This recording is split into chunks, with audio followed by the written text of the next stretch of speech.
Au sein de nombreuses entreprises, il y a un véritable trésor de connaissances, un savoir accumulé sur des décennies. Le problème, ce trésor est sur le point de disparaître.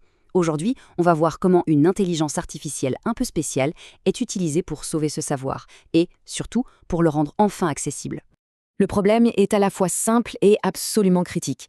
Imaginez un peu, des experts qui partent à la retraite. Ils n'emportent pas juste leur carton, ils emportent des décennies d'intuition, de solutions à des problèmes complexes qui ne sont écrites nulle part. C'est un peu comme une bibliothèque qui brûlerait en silence. Une perte sèche et immense pour les nouvelles générations.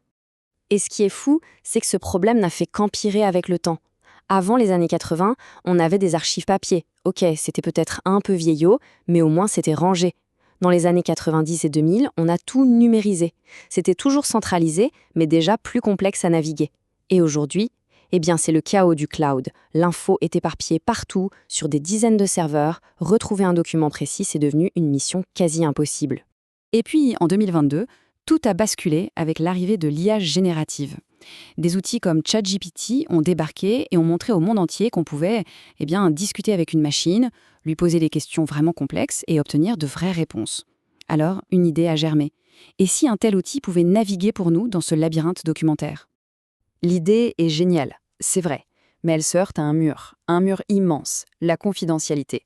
On ne peut tout simplement pas se permettre de confier des plans stratégiques, des rapports de recherche, bref, des décennies de secrets industriels à une plateforme publique. Le risque d'une fuite serait catastrophique. C'est tout simplement inenvisageable. C'est précisément là qu'intervient ce nouveau concept d'ingénieur augmenté. L'idée est simple, mais puissante. Au lieu d'utiliser des outils publics, on va construire un expert IA sur mesure, une sorte de chat GPT privé, ultra sécurisé et entièrement dédié à une seule organisation.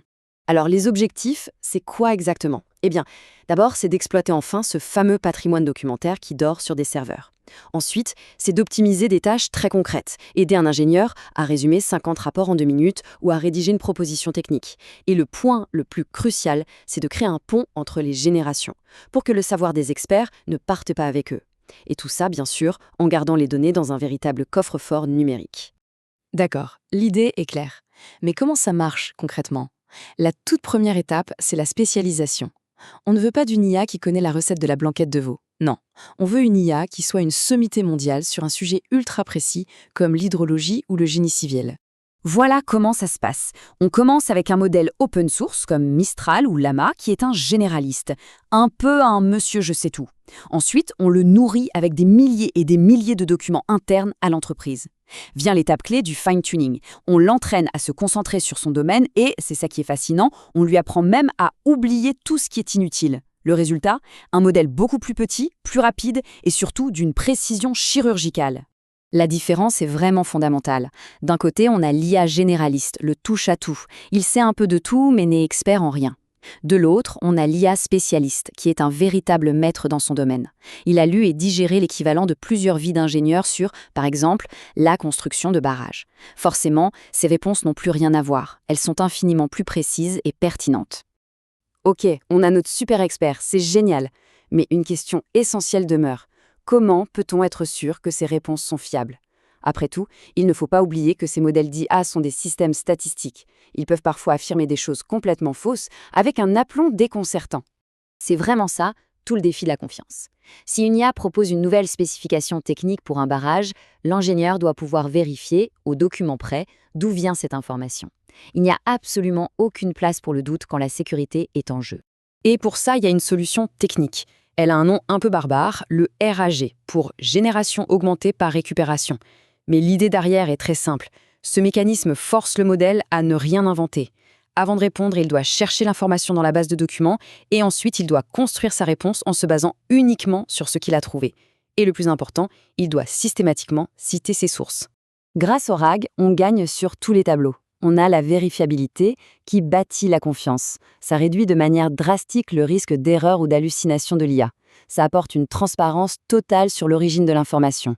Finalement, l'IA ne devient pas juste un expert, mais un moteur de recherche surpuissant, capable de trouver, de comprendre et de synthétiser l'info pertinente pour nous. Maintenant, passons à une question qui est un vrai casse-tête dans le monde de la recherche depuis des décennies. Comment on évalue la qualité d'une réponse générée par une machine ? Comment savoir de manière objective si une réponse est bonne ou si une réponse est meilleure qu'une autre. Bon, il y a plusieurs approches. La première, la plus évidente, c'est de demander à des experts humains. Ça semble parfait, non? Sauf que c'est très cher, très lent et en plus c'est subjectif. Une autre méthode, plus récente, c'est de demander à une autre IA de jouer le rôle de juge. C'est rapide, pas cher et surtout c'est reproductible. Et enfin, il y a les benchmarks, des sortes de tests standardisés qui sont une approche très solide mais qui demandent un travail énorme à mettre en place. Et c'est ça le point crucial à retenir. Il n'y a pas de solution miracle. La méthode d'évaluation parfaite qui marche à tous les coups, elle n'existe pas.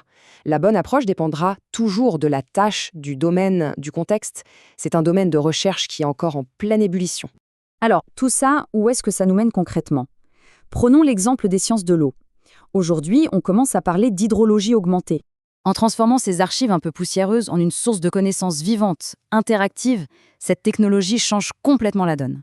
Elle permet aux ingénieurs de ne plus avoir à réinventer la roue en permanence. Elle leur permet de trouver des solutions beaucoup plus vite et, au final, d'innover en s'appuyant sur des décennies d'expérience pour relever des défis de plus en plus complexes. Et tout cela nous laisse avec une dernière réflexion, qui va bien au-delà de l'ingénierie. Cette approche peut s'appliquer absolument partout. La vraie question est donc, quel est ce savoir précieux, aujourd'hui inaccessible, qui sommeille au cœur de chaque organisation et qui ne demande finalement qu'à être redécouvert?